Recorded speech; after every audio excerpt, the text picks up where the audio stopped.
Shalom, everyone.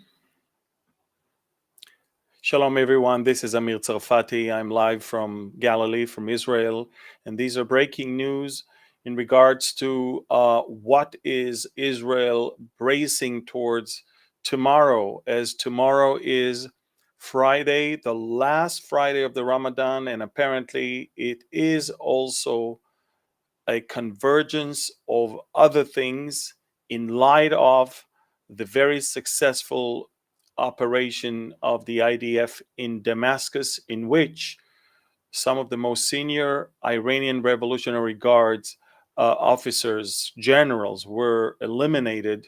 Those who were responsible to uh, basically arm, train, and finance all the Iranian proxies in Syria, Lebanon, and the neighborhood. So I'm going to start with a prayer, and then you're going to understand what we are facing or bracing towards tomorrow, and why is it so important for Christians all around the world to pray and pray hard. So, Father, I thank you. You are above time. You know all things. You declare the end from the beginning, and from ancient times things that are not yet done. There's nothing in this world that takes you by surprise, and your plans for Israel were foretold by the prophets of Israel over 2,500 years ago, and you are God, and you cannot change. And so, Father, we ask that you will open the eyes of our hearts to understand the wonders of your word, and also give us a lot of wisdom and discernment as we look into world events and look into what you say. We thank you and we bless you in Yeshua's name. Amen. So, shalom, everyone. This is Amir Tsarfati live from Galilee. These are breaking news. And over the last 48 hours, Iran has vowed to avenge the death of its top-ranking officers by the Israeli operation in Damascus. Make no mistake, this is not the only time embassies were actually involved in the conflict between Israel and Iran. And make no mistake, it is the Iranians that actually started this whole thing. I can take you all the way back to over 30 years ago. It's the year 1992. It's the month of March. In a truck loaded with explosive, driven by a suicide bomber, a member of Hezbollah, which is an arm of Iran's militias, drove into the embassy in Buenos Aires in Argentina and blew the embassy up, and of course killed scores of people. Among them there were 4 Israelis, and injured hundreds. And so let's make things very correct. This is not Israel breaking all the rules by attacking an embassy. Now, let me make it very clear. I was here I gave you breaking news as that attack took place. At the time, we thought maybe the ambassador was in charge, but then I said it has to be a very high-ranking target, or else why would we send 6 F-35s and release 20 rockets, powerful ones, that precisely destroy the annex of the embassy without hurting the embassy or any other embassies around, and killing exactly those that were sitting in that room and plotting against us.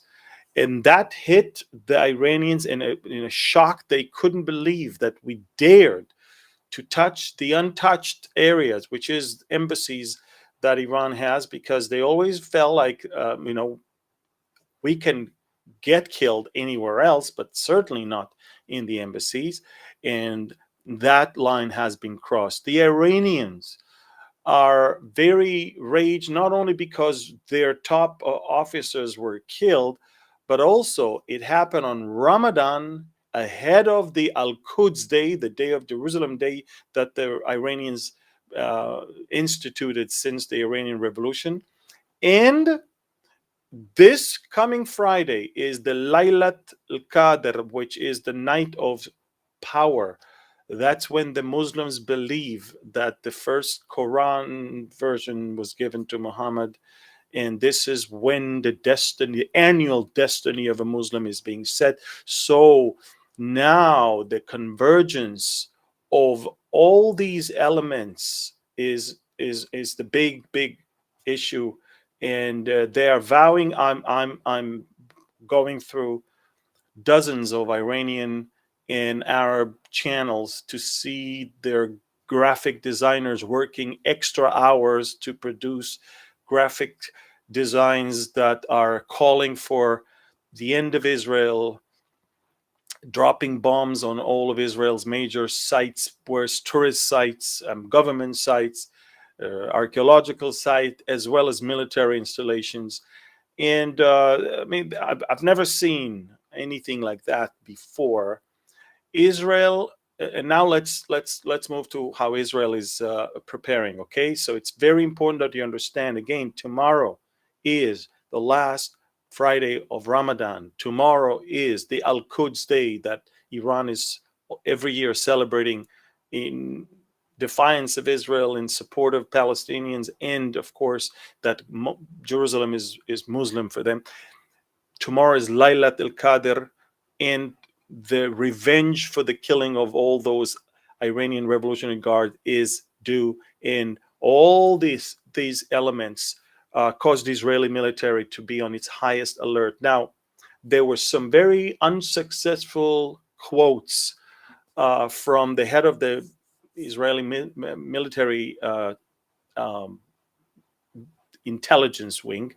General Khalifa said behind closed doors, but somehow it was leaked out.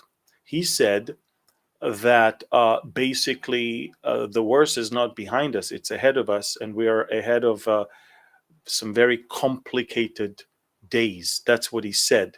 Now his words were taken out and caused great panic. A lot of Israelis ran to get money from the ATM, buying water, buying food, buying generators.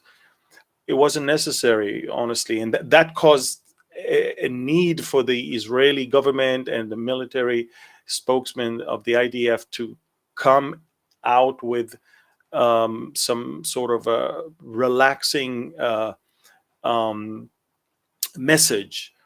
But the message is anything but relaxing. I mean, the message is that Israel is on its highest alert, and our fighter jets are ready for action.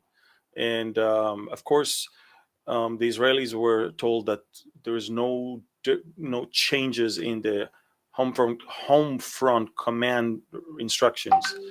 But I will tell you, folks, I will tell you that two things or three things are going on right now in Israel. Okay, the first thing is that we have called up all the air defense system reservists.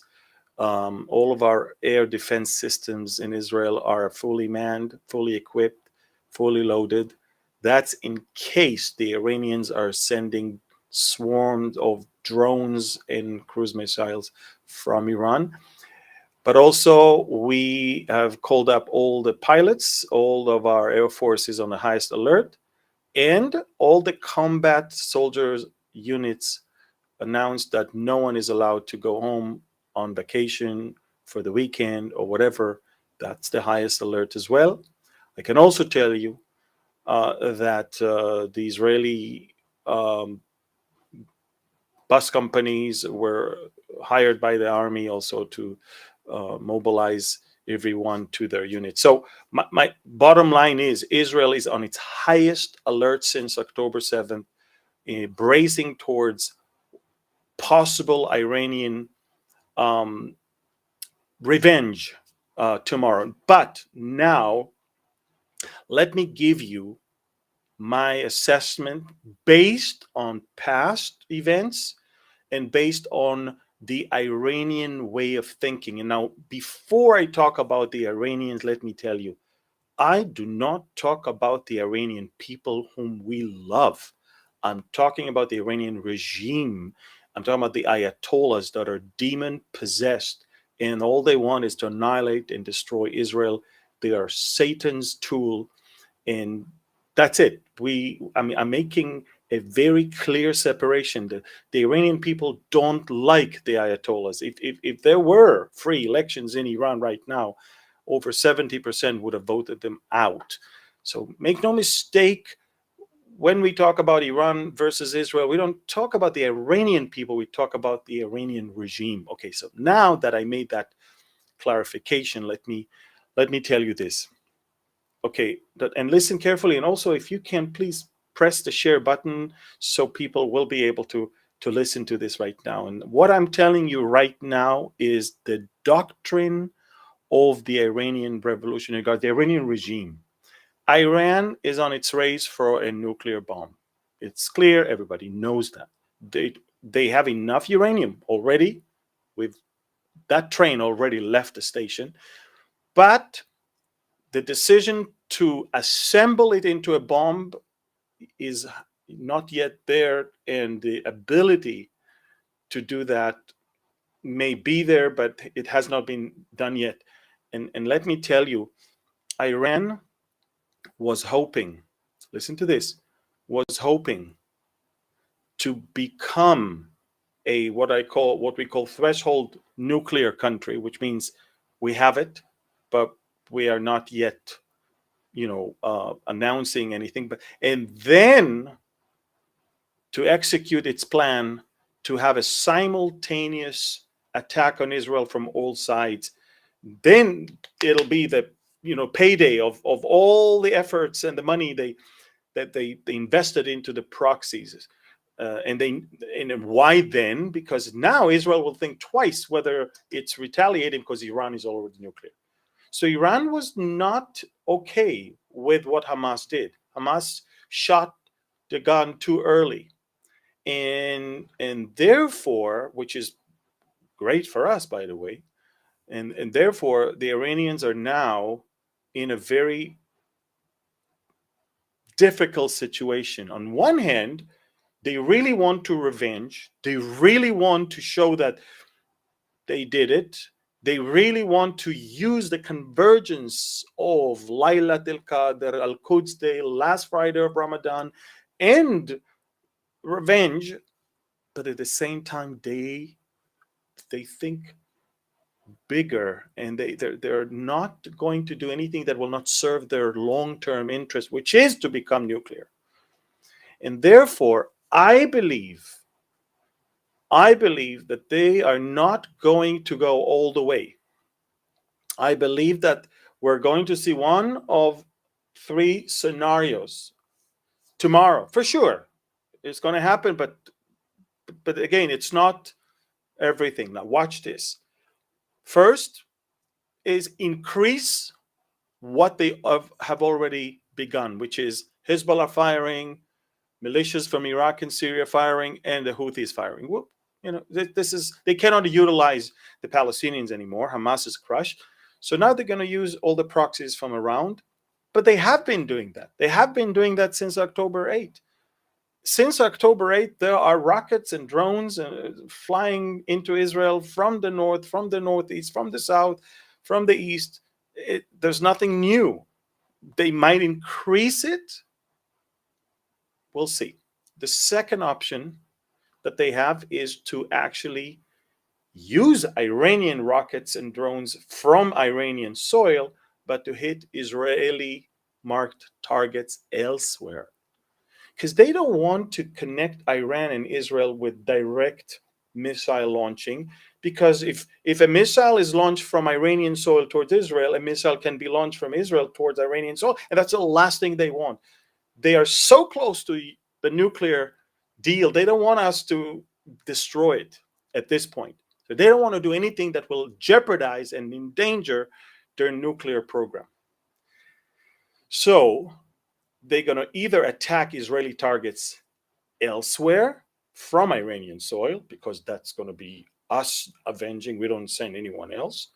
Or if they want to attack Israel, they're going to use their proxies.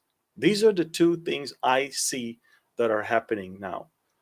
And, I'm going to be extremely surprised if they're going to go all the way to the end, because I know the Iranians. Look, after Soleimani's killing, they needed to release some pressure, and they asked the American regime, allow us to attack your base so we can save face. I don't know if you know that. President Trump said that. The Iranians begged us to allow them to attack our base so they can save face. And that's what happened. America informed the US base in Iraq and Syria to enter. Everybody entered into the bomb shelters, and Iran sent rockets, and they saved face. That's it. So I believe that the Iranians are afraid of a U.S. intervention, and they're afraid of Israeli massive strike. So they're not going to go all the way, but there's definitely going to happen. Something's going to happen tomorrow. And for that, we are now fully ready to not only shoot down anything that is flying towards us, but also retaliate forcefully to wherever it's going to be fired from. So that's how I see things. And honestly, this is where I think Christians need to be on their knees and pray. I don't want to undermine or to and to disrespect people who are so much into the eclipse of April 8th. But honestly, tomorrow is a way more important thing to pray about and to ask God to intervene. Sun eclipses are something you can know centuries ahead of time. There's nothing new about the sun eclipse. On the 8th, I could have told you about it 50 years ago. And I can tell you now when the other sun eclipses will be. We know. It's not new. It's not surprising. It happens. When God intervenes, and when there's something big and a big sign, it will be when it's not expected. That's a sign. But when it's expected and everybody knows about it, and it has been known for years, and it will be known if something else. And this is why we have to be very careful not to take all these things out of proportion. But tomorrow, it is something that was not necessarily predicted. It has a potential of damage to Israel, and we really need you to pray for Israel here. Now, let me also make it very clear, guys, that the enemy wants Israel gone. If you carefully read in Daniel chapter 12, Daniel saw Gabriel came to him and told him about Michael. And then he says, Archangel Michael, who stands watching over your people. That's the archangel that was given the task to watch over the Jewish people, the people of Israel. And it's the same Michael who fought, or who is fighting against the dragon in heaven, as you can read about it in Revelation chapter 12. So you can clearly see that there is an attempt of the enemy, of Satan himself, the dragon, and that Michael and his angels are, fighting against him. So the one that is commanded to protect Israel is fighting against the dragon, against Satan himself. So you see, there's a satanic attempt always to destroy and kill the Jewish people and the nation of Israel. And tomorrow is one of those days where we are going to, behold such an attempt coming from all around us. And so I'm calling upon all of you guys tomorrow to pray, to be on your knees and to pray. Prayer is our weapon. The believers all around the world. We don't trust horses or chariots. We don't put our trust in rockets or in F-35s. We have prayer. Prayer is powerful. And I strongly believe that this is the time for the church, the real church, the church that understands its duty, the church that has the Holy Spirit, the church that is not infected by this anti-Semitic demon that is just all over. The real church, this is the time to pray and to intercede for the protection of the people of Israel. It's very plain and it's very simple. It's a simple command. Pray for the peace of Jerusalem.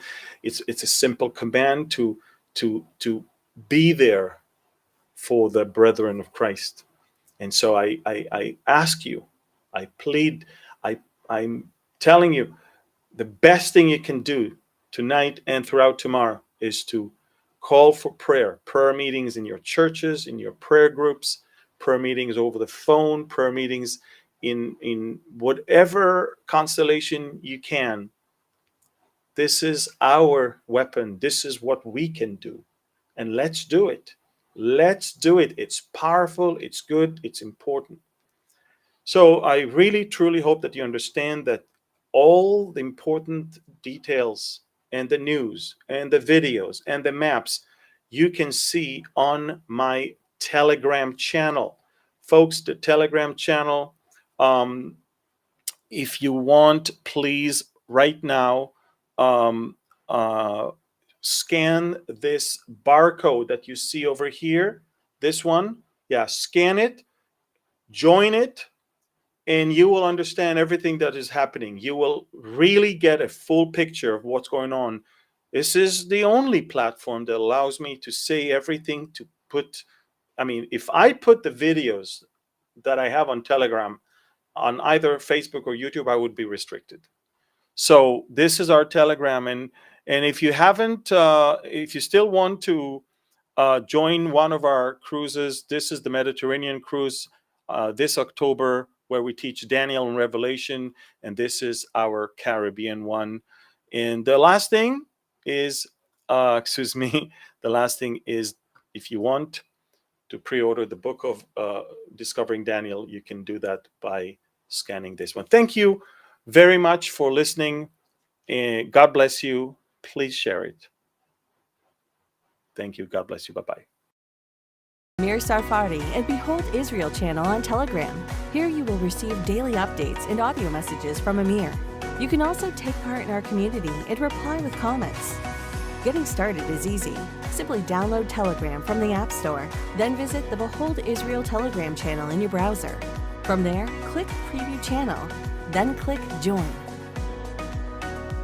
That's it. See you on Telegram.